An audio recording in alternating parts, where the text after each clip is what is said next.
Ladies and gentlemen, welcome back to the final two podcasts. Today, we have a very special guest. Starting off season 2, we have former Division I NCAA head coach and ESPN analyst, as well as FDU alumni, the Seth Greenberg. Yes, sir. How What's up, guys? You guys doing all right? Doing good, Coach. Doing great, Coach. How are you doing? Doing all right. You keeping Horrenda in line? Sounds with him almost every day. Oh, my goodness. Getting ready for the season. Can't wait. Coach, how you doing with the whole COVID situation and stuff like that? Working from home and stuff? Yeah, it's different for sure. Obviously, it hit right before the NCAA tournament, the ACC tournament, so it put everything on hold. But, I've been into the studio a couple times in the last 2 weeks for the NBA Finals. But it's hard. It's hard, but in relation to what some people are going through, it's not very hard for me. Look, I've got my health. My family's got their health. My granddaughter was born. We're doing fine. I mean, I'm more worried about those others that haven't been as fortunate as I have been. The people that are fighting this battle, the lack of respect some people have by just not wearing a mask or practicing social distancing. Look, if we're going to beat this thing, we got to do it all together. And we've got to have tremendous discipline. I know that's difficult right now in our society, but we need to have the discipline and we need to be in this thing together. And if that means we're going to be comfortable being uncomfortable, that's so be it. I mean, this is not going to be forever, but if you've got to make some small sacrifices for long-term success, it's no different than being on a team. So I've been really fortunate. My family's healthy. I'm excited about the coming basketball season. I feel for the people that have been impacted. I feel for the people whose families have lost loved ones. I mean, one of my teammates, Steve McQuincy, who played in the backcourt with me, lost his dad to the virus. So the virus is real. It's disheartening that some people don't take it for real. This isn't a political talking point. This is something that we all need to respect, and we all need to become great teammates so that as a group we can compete it and fight it. Coach, how crazy is that everything in life is related back to sports? Like you just said, working as a team, working as a family, that's exactly what sports is all about. So that's huge because a lot of people don't realize how crazy this COVID thing is. So I think you hit the nail right there on the head. Well, we are a team and we are together. And, unfortunately, our society right now is not as together as it needs to be. And we need to, I say 3 things. We need to have greater humanity, greater compassion, and we need to care for each other. And we need to be more like our locker rooms. You look at a locker room, I don't care where across the country, and you have diversity in your locker room. You have respect in your locker room. You have people pulling in the same direction and standing beside each other and supporting each other and working together. And, as a country, we need to be more like our locker rooms. We have a lot to fix, but it's across the board. If just people would respect each other's differences, if people would understand there's good and bad in every walk of life. There's good and bad coaches, lawyers, doctors, you name it, and stop pointing fingers and look in the mirror and say, all right, what can I do to help someone else today? How can I impact someone else in a positive way? If everyone took that approach, and then we put good days on top of each other, no different than when I was coaching. And you know what we got to do today? We got to have great practice. We got to get better. What if we all tried to just get better every day? We would solve a lot of these problems.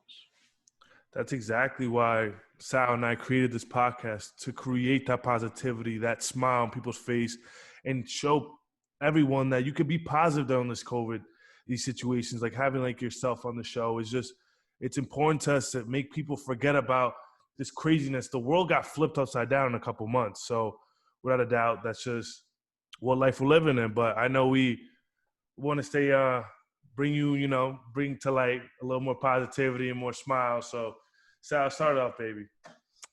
Like I said, and I'm glad that you started off with that because that's a crucial thing that we're going through. But to bring it to light, the fact that the NBA and many other organizations have really tried to, keep entertainment and sports involved is incredible, especially the NBA. Shout out to Adam Silver, the NBA, the NBPA for orchestrating a successful season. Almost 172 days or games, I'm not sure, 0 cases. That is insane with that, scheme of the bubble games. And it's just incredible that we continue to move on. Other sports are still having a little bit of a difficulty, such as the NFL. But again, if we can have that mindset like the NBA, taking this seriously, not only into light of the pandemic, but also with social justice, having the Black Lives Matter on the court, they're not afraid to show support to society and not to ignore what's going on as well as playing the game. So if we talk about the sport again, what an incredible series. The finals, I mean, LeBron, 4th ring, AD, his 1st ring. I mean, what's your reaction to that? What a series. Well, first of all, it really started with the TBT, the basketball tournament, usually $2 million winner take all. They created the first bubble, and they showed that it can work. Now, the NBA took it up a notch. Why? Because they had the resources. And let's face it, there was a lot at risk. You're talking about, millions of dollars at risk. But the NBA's ability to compartmentalize everything, the NBA's ability to put players in secure environments, the NBA's ability, with the support probably of Disney and ESPN and their television partners, to create an environment that players could endure. And, I almost compared it the other day to, the players who were there for well over 100 days, the teams that won, similar to an actor that goes on location to shoot a movie. Mm. And that you have to have that discipline to grind each and every day, because once you start shooting a movie, there's no turning back. But incredible what they've been able to accomplish. You see Major League Baseball starting, the light bulb went on a little late for Major League Baseball, but it seems like they figured it out. Major League Soccer, it struggled early. Now they've figured it out. It'll be interesting to see what happens when we get into college football and college football playoffs. Are we going to start and put teams in a bubble? Or are we going to put, the NFL playoffs in a bubble eventually? I mean, look, if you're going to have that many people involved, like in the NFL or in college football, you're going to, unless you put them in a bubble, you're going to have positive cases. But the game the series the other night, incredible. First of all, Miami Heat, the job Eric Spoelstra did, undermanned, playing with injured players. A great example of you play hard, if you trust each other, if you play to your strengths, if you compete and draw a line in that sand every single play, if you're extremely prepared, if you're true to your identity and your culture, what an incredible ride they had. I mean, who had them in the finals? Certainly not. Certainly not. Yeah.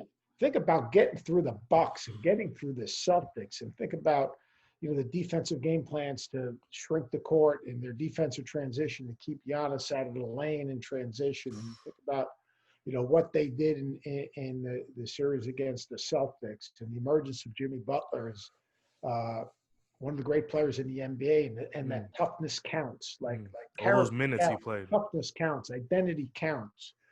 Seeing Tyler Hero and Bam Adebayo grow up right in front of our eyes. Kentucky, man. Yep. Yeah, it was unbelievable. I mean, so, there's a great story. Duncan Robinson, and a guy that played Division III, 1 year Division I, or a couple years Division I, and seeing him grow as a player.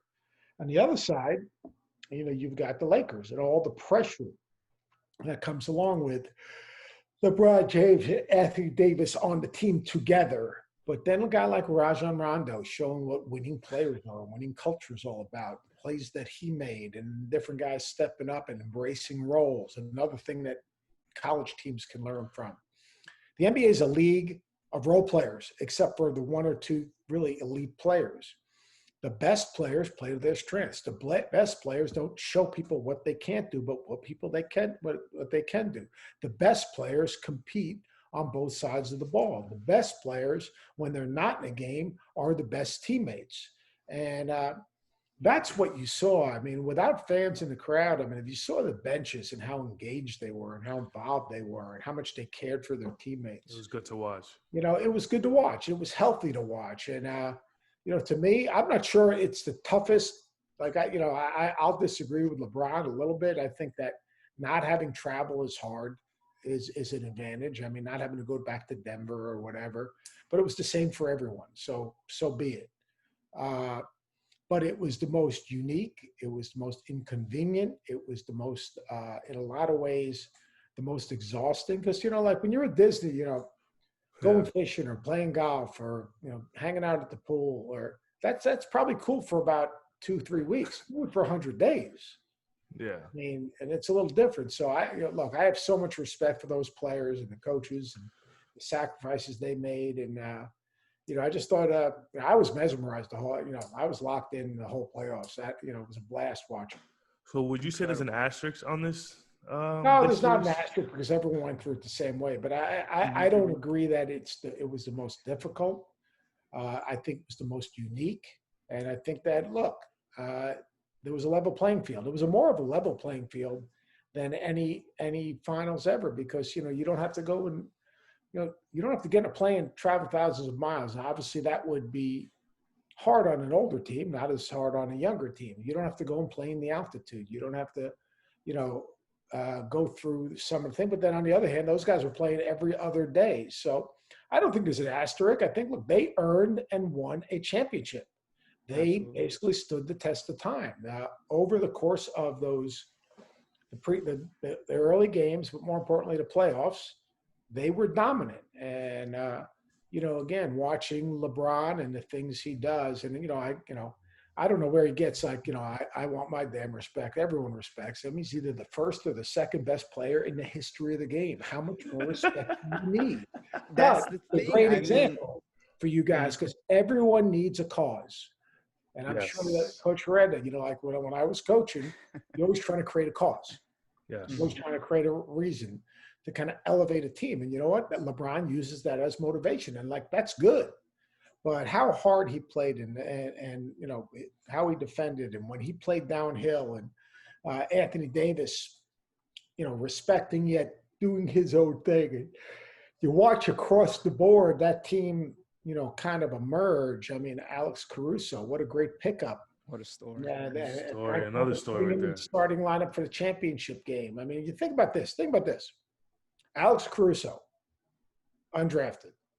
Yep. Duncan Robinson, undrafted. Yep. Hero. Well, not just hero. The lefty. I'm just lost my the left hand. Kendrick Nunn. Kendrick Nunn, Incredible. undrafted. Tyler Hero, underevaluated. You start going through this. You know what? Here's the deal. Those guys put in the time. You've got to. Jimmy Butler's story. The guy faxed his letter of intent to Marquette from a McDonald's. Insane. How crazy is that? Jay Crowder, being a tough winning player.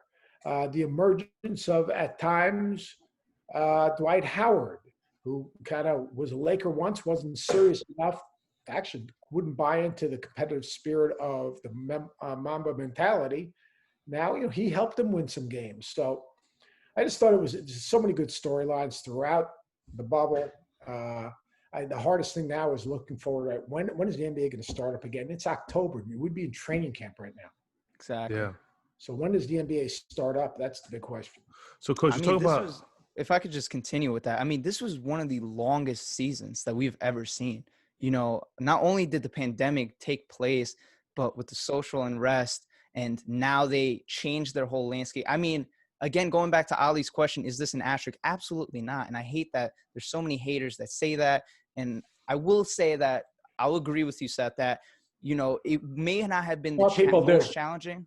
It may not have been the most challenging that LeBron's ever been through. He came back 3-1 in the finals. That was the most challenging. Going back and forth with a 73-9 team, a 2-time unanimous MVP in Steph Curry. Like that, I will say that is the most challenging, series that he's faced in. But I will say that this was an even playing field. No team had home court advantage. Yep. Like you said, traveling, that takes a role. But playing every other day, that takes a toll on the body. And LeBron said it himself after the win. He was like, this is going to hurt, man. I'm on fire because they're not icing after today. They're celebrating. So I agree with that. And let's continue. What were you going to say, Ali? No, smart people do agree with me. I think you're right. There's no excuses there. There's nothing. No one had a better playing field. Oh, I'm better. Everyone had the same playing field. So I think that's what really made it such a tough. The same type of environment to win at. So my question, Coach, was you talked about undervalued. Being a coach in college, how much did you see guys that were undervalued that you expected them to be, like, they didn't get the respect they deserved. What would you say Especially about that? Recruiting Yeah. process. It's all about evaluating. You don't see where a guy is. You see where a guy's going. I mean, I had Lucius Harris and Brian Russell. They had 12-year NBA careers. I mean, Malcolm Delaney, hardly anyone recruited the guy. Right out of Baltimore, Maryland. He's one of the most successful players in the history of Europe. He's made millions and millions of dollars. You look at Jamon Gordon, who was one of the best guards in Europe, could have played in the NBA, made a ton of money, under-recruited. Xavier Dowdell was a first-team All-ACC. We won at Duke and at Carolina with him on our lineup, all right, under-recruited. I never got caught up in where a guy was rated. You got to see who a guy is and how he wins. You got to see what's the essence of that player. What's his passion for the game? Does he get lost in his teammates? Does he get lost in winning? Is he in love with the game? Is he in love with competing? To me, that's the whole key. I mean, like my Virginia Tech teams, we would never won at Duke and at Carolina. We would never been in the top 4 in the ACC 4 or 5 years. If you looked at our ratings of our players, I knew they were good. But in the end, when the ball goes up, you got to play, man. And you need tough, competitive guys. And you can't just look at where a guy is. You got to look at where a guy is going to be. Yeah. Biggest mistakes I ever made in recruiting, I got seduced by talent and potential as opposed to a guy's competitive spirit, his love for the game, the type of teammate he is, and whether he got lost in winning. That's interesting. I haven't heard that one in a while. Like, I've actually never heard that because a lot of coaches just look at, oh, this guy is this height, he has the potential to do this, but they don't really focus on, oh, he's a good teammate or not, because nowadays is what's the video looking like? What's the highlight video looking like? What about the social media? Did that affect you at all when you would watch these guys' highlights as a coach? I didn't watch highlights. I'd look like a good freaking player on highlights. I mean, amazing highlights, guy never misses a freaking shot. I mean, shit. I mean, give me a break. No, you got to. That's where this year it's going to be interesting because coaches aren't going to be able to go watch practices. True. No different in the NBA and in college. So when you're evaluating, like, I'd like to go to practice. How did the guy interact with his teammates? How did he interact with the coaching staff? How competitive was he in drills? Did he look coaches in the eye? Did he embrace being a part of a team? And for the NBA scouts, they're going to go through the same thing. They're not allowed practices, so they're only allowed in events that allow people to come attend. So, to me, getting good evals is going to be difficult. But you've got the essence of a player. You've got to find out, one thing is you're going to evaluate and evaluate a circle of influence, but then you got to find out in recruiting. It's no different than the show Hamilton. Who's got the loudest voice in the room where it happens. Yeah. So you got to evaluate. Then you got to figure out who's going to help that young person make their decision. But evaluating is much more than running and jumping. And this is not a track meet. You need guys that are good teammates, that understand how to practice, that understand how to prepare, that respect what the other teammate brings to the table, that are fiercely competitive, that deal with adversity. It's easy when things are going good, but the reality is that the season's long. And you're going to hit the wall eventually. And you're going to have a loss or two. And you might have a tough road loss and have to back it up with a win. Or maybe you lose a home game. How does that guy deal with adversity? Because adversity visits the strong and lives with the weak. If you're weak, you know what? That guy's not going to be great, because you got to understand. It's great, like when a coach is in practice, but who's coaching your team and whose voice is heard in the locker room? Whose voice is heard when guys leave campus? Because if you don't have the right voice in the locker room, if you don't have the right voice when guys leave campus, all right, you have the potential to have a disastrous locker room and a disastrous culture and identity. So what do you do, Coach, when you bring in a guy that doesn't want to buy in? Because you bring in a guy that you're expecting them to be this way, but they don't buy in. They come in with this arrogance, and they tend to mostly ruin the team most of the time. What did you do with those players? You don't play. Playing time is earned. It's not given. It doesn't come with, like to me. See, the biggest adjustment high school players have to make when they go into college is that it looks easy, on TV. It's really hard. And you have the standard, and the standard is the standard. And if a guy doesn't buy into the standard, if he doesn't buy into the identity, if he doesn't buy into the culture, playing time's earned. It doesn't, you either earn your way onto the court or you don't. So That guy didn't play. And if he becomes a distraction, you eliminate him. It's really that simple. You keep track of what guys are doing, and if guys aren't buying in, then you've got to find, you've got to just be honest. Look, this thing ain't working out, man. It's just not working out. You're not happy. I'm not happy. You're not working hard. You're disappointed. I understand that. Like, here's what you got to do: X, Y, and Z. This is what I expect of you. This is the contract I have with you. You've got to come practice early. You've got to work harder. You've got to learn how to listen and hear the coaches. You've got to be a better teammate. You can't be a distraction. Just because you're pouting doesn't mean I'm playing you. No, that's not the way it works. You're going to either earn your way, or you're just not playing. And there's this standard. See, here's the thing that young players need to understand, that it's a privilege, not a right. Yep. Playing college athletics is a privilege, not a right. And playing time is not a right. It's a privilege. And playing time is earned. And that's just the way it is. Yeah, no, Coach, you're 100% right. I mean, I played He's dropping a lot of gems today. I mean, if you're a young athlete watching this right now, you got to write these notes down, because like you said, Seth, I mean, there's so many people, especially young athletes going into college now, that are just focused on the highlight reel, how they look on Instagram or Twitter, etc.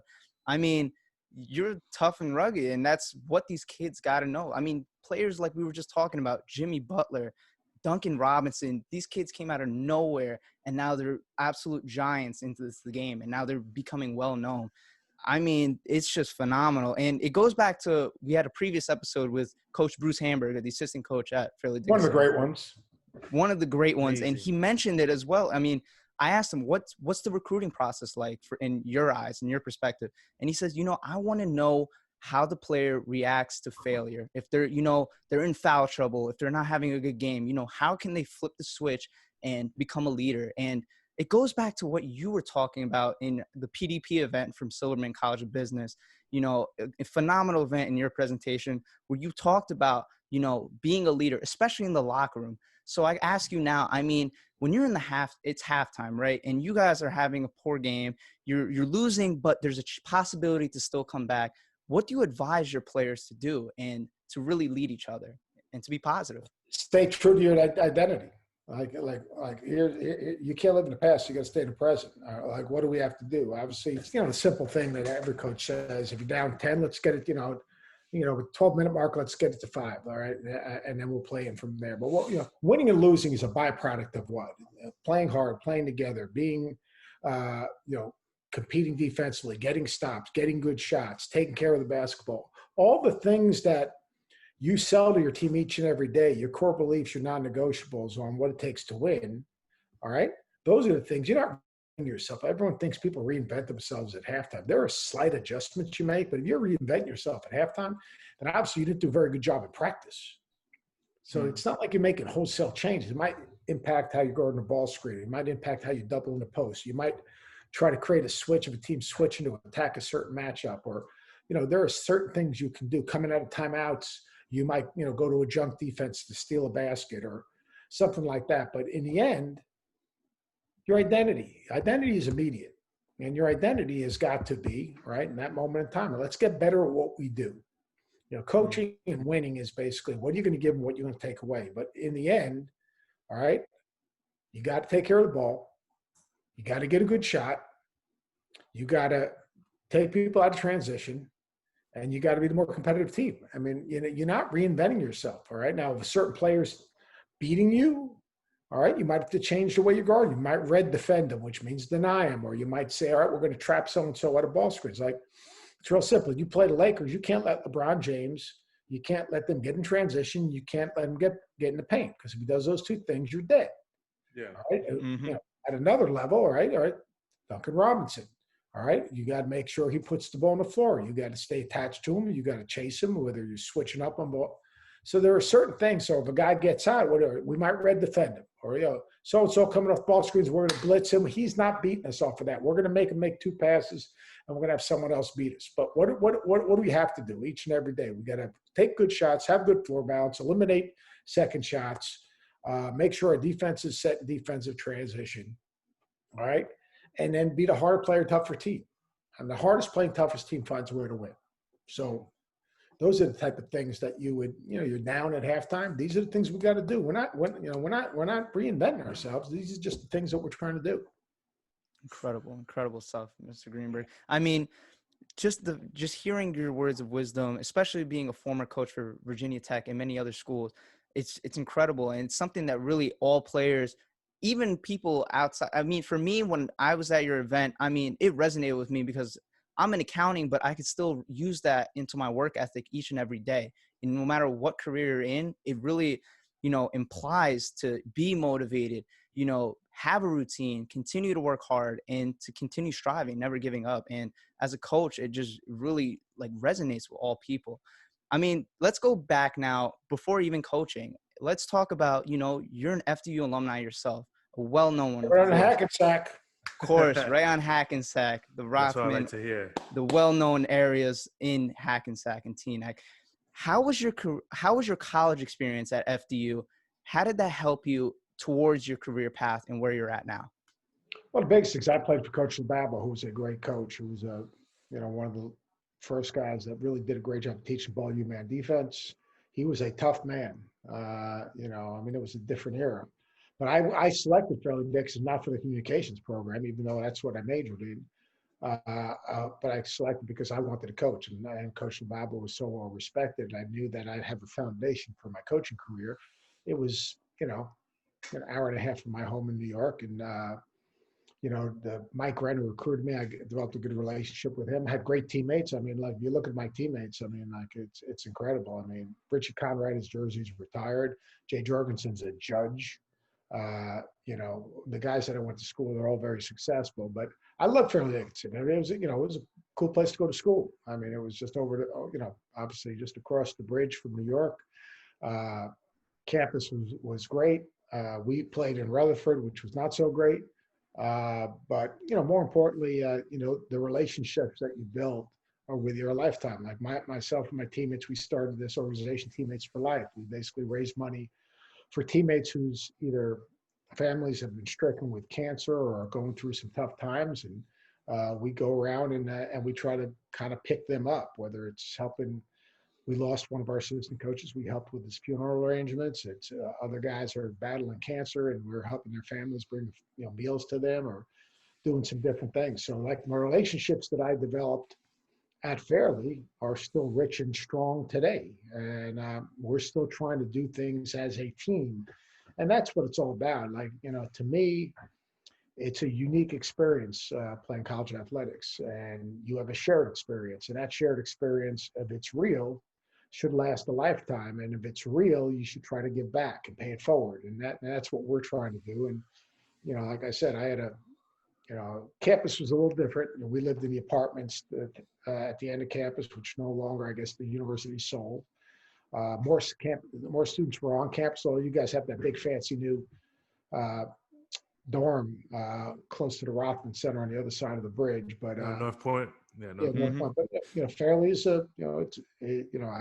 I'm very proud of my experience there. I had a great experience playing for a great coach, and it set the foundation for me to pursue my dreams. I didn't think I'd be doing this. I thought I'd coach forever, but it also helped prepare me for what I'm doing today. Coach, it's not a bad gig, though. I'm not going to lie to you, Coach. It's not a bad gig that you ESPN. Coach, one thing I would say is it's easy come out in your mouth. Yeah, I gave back, but a lot of people don't. A lot of people forget where they came from. How do you just stay true to that same mission you had since you were in college? Yeah, I'm going to give back when I get to that level. And you did get to that level and you still gave back. How did you keep the same mindset of giving back? Because a lot of people forget about where they came from. A lot of people helped me get where I am today. I was an assistant pick, got let go, and Terry Holland saved my career. I mean, I saw that a big part of what you do is how you impact other people. And whether it's financially, which I try to do at the university, or whether it's of my time, and whether it's, whatever kind of they ask, I try to do as much as I can. And, it's not just at FDU. I do a huge fundraiser for the V Foundation here with all the coaches in the state of Connecticut, where we raised this year $40,000 on a golf tournament that went to the V Foundation. When I was coaching at Virginia Tech, we were involved in Montgomery County Christmas Store, Special Olympics. American Cancer Society. I just think it's really, really important. If you're able, and not everyone's able, but if you're able, you have to try to impact others in a positive way. And why wouldn't I want to help my alma mater? And we've got a big event coming up on the 23rd with myself and Jay Billis and Reese Davis and LaFonso Ellis. Can't wait. We're doing a college game day, Zoom call, which I'll start off with, but I think I'll hand the baton over to Reese. He's a little bit, that's his job. We'll talk about some things that are going on in college athletics, and and that'll be a fun half hour, 45 minutes. And I'm excited that we could do it, and hopefully, help fairly, because it's hard times. It's hard times, not just for athletics. It's hard time for the university and universities like Fairleigh. Financially, it's extremely difficult. The testing is really difficult and expensive, and so if we can bring a little bit of joy and have some fun and do something positive, I got great teammates. Like Jay Billis and I, we kind of go at each other a little bit. I mean, but he's an incredible teammate. Reese Davis is an incredible teammate. And that's what makes the show good, is because we look at things all through a different prism. So we can agree without being disagreeable, and we can be respectful. And that's another thing. Society, look, not everyone's going to be the same, and you can disagree with someone, but it's how you disagree with someone. Yep. That's the important thing. We don't have enough respect for each other. Yep. Mm-hmm. Coach, you talk about being with all these amazing people. How is it to be on First Take, Get Up, and these big time ESPN shows? It's a waste. You made it, Coach. I mean, you're big time. You're a big thing. I don't think you're very humble, so you're not really but you're a big time thing, Coach. So, how is that feeling to be on First Take, Get Up, regular ESPN? How is that? I don't know. I love whooping Stephen A's rear end. Now,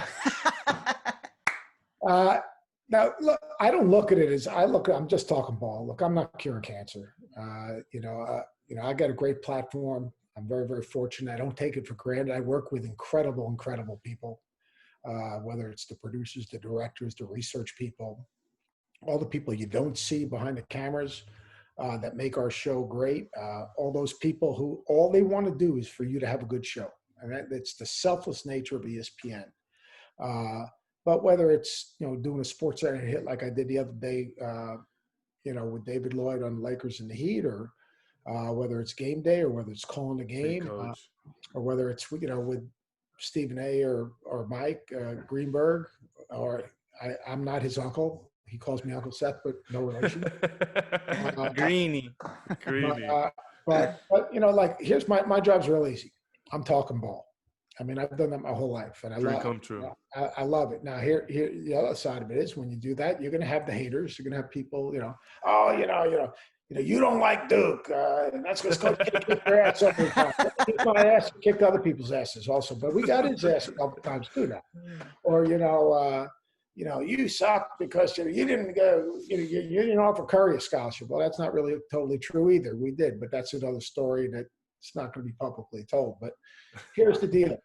If you heard it here first. If you don't have an agenda and you just speak from your heart, you speak from your experiences, it's like anything else. The problem, I think too many people have agendas. And like in my profession, the game tells a story. All right. The things that happen tell a story. And it's my job through my 36 years in coaching to interpret the story. But I'm not going to change who I am because I'm on, I'm battling with Stephen A. on First Take. I'm some hot shit. That's not who I am. I'm just, I'm having fun. Look, I mean, again, I'm not curing cancer. I haven't lost a game in 8 years. I'm having a good time. And I don't take myself very seriously. I just don't.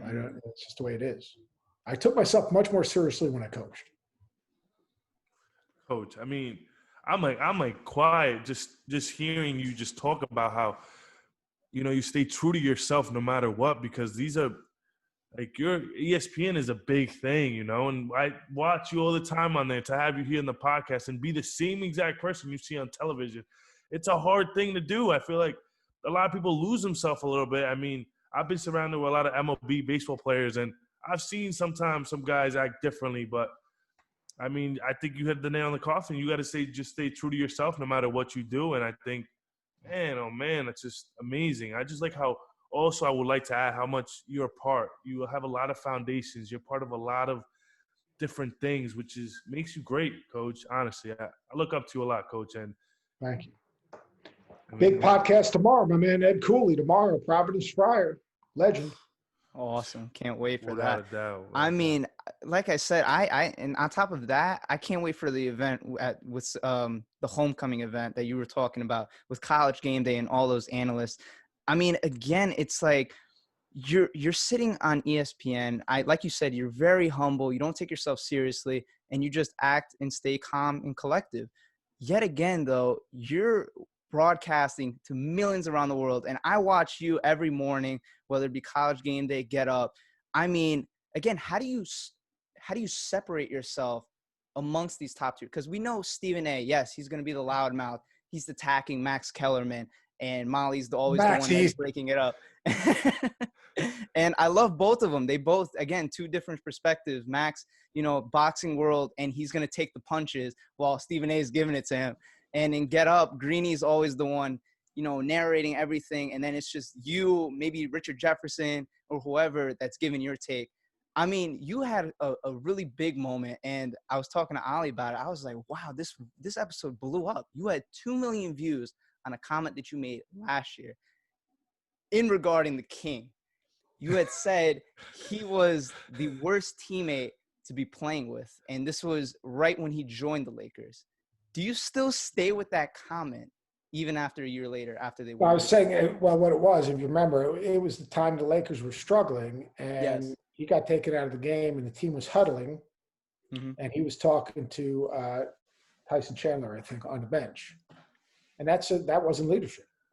So, like LeBron is incredible. I mean, his talent, he competes, like the play. And I also said the other day, the pass that he made to Danny Green was the right play.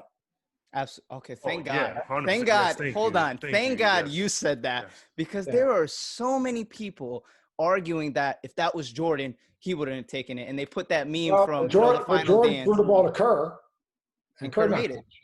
Yeah, Same with Paxson. Exactly. Well, Paxson, Jordan threw it to Grant, who threw it to Paxson. Okay. Exactly. But here's the thing. I just thought at that point that LeBron was being disrespectful. Look, LeBron's incredible. He's either the best or the second best player in the history of the game. All right. Well, he's got 4 championships, 3 different organizations.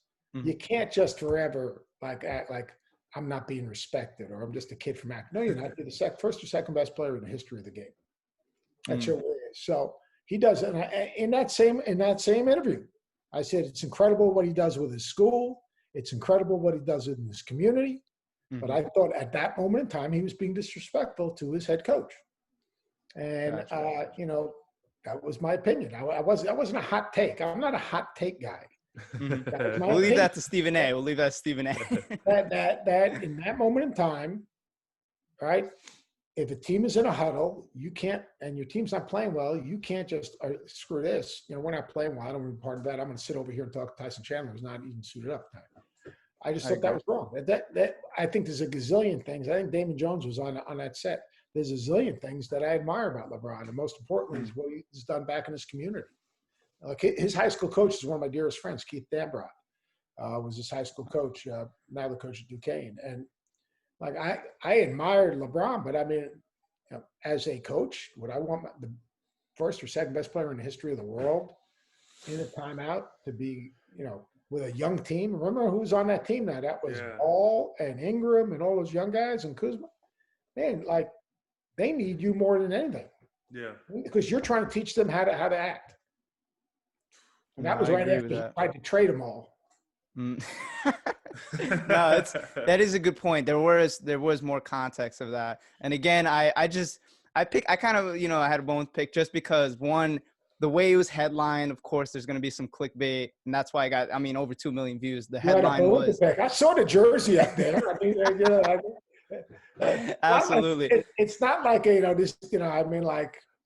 No, and I agree. There's certain moments that LeBron is wrong. I mean, there was a case that people were still judging him about, and I try to compare it with the era that Jordan was in, because that documentary, incredible, phenomenal, and of course, they have 2 different perspectives. With LeBron, he walked off the court when they had lost to the Heat the first game, and he was disappointed. people were saying that was arrogant. Stephen A was like, he should have stayed on. There was a shot clock. He should have stayed. I got a question. What if the whole team walked off? Yeah. I mean, the Detroit Pistons did that, and they were all No, saying they did it after the game. Yeah. they did it after. Okay. Well, the guys on the court didn't walk off. The bench walked off because they were on the bench.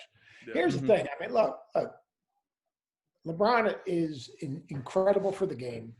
He's impacted so many people in a positive way. And because of that, you say, right, well, like, so you know what's going to happen next year? You're going to see some high school kid walk off the court and get a game.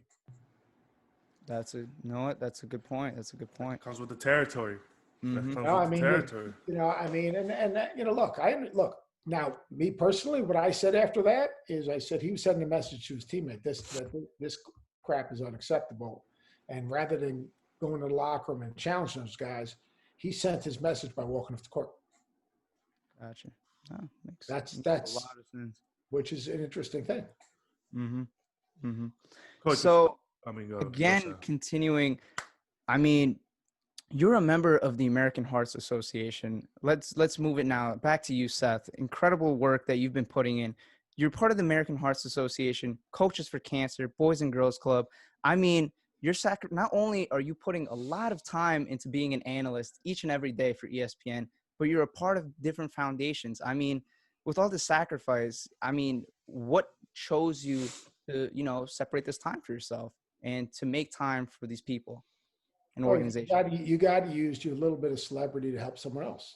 It's real simple. Like when I was coaching, you know, if we could do an event for the American Coaches versus Cancer, we would do it. My wife had the pink ribbon luncheon. We raised money for underprivileged families in Montgomery County when I was up in Blacksburg to help underprivileged families have Christmases for their children. I mean, like if you can't use your position to help others, then it's selfish. And it's, you know, I mean, that's just the way it is. So, you know, you try to do things. When we moved into here, Coach Vitale is a dear friend. And I said, you know what, I'm going to use these coaches and we're going to do an event for the V Foundation. Jimmy Valvano grew up one town over from me, recruited my brother.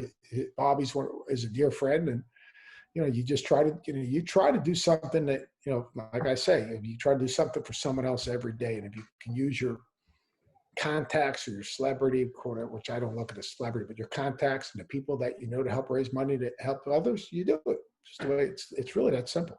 Coach, that means a lot to me too, because I'm a Division I baseball player, was a former Division I baseball player. My sophomore year, I had a cardiac arrest at school, and I was in a coma, all that in third. And till this day, I have a heart condition that is still they don't know about. I just collapsed randomly whenever 3 days. What was your diagnosis? Because Alan Shane, who played for me at Virginia Tech, had he passed out and actually never ended up playing for me. He transferred to Florida.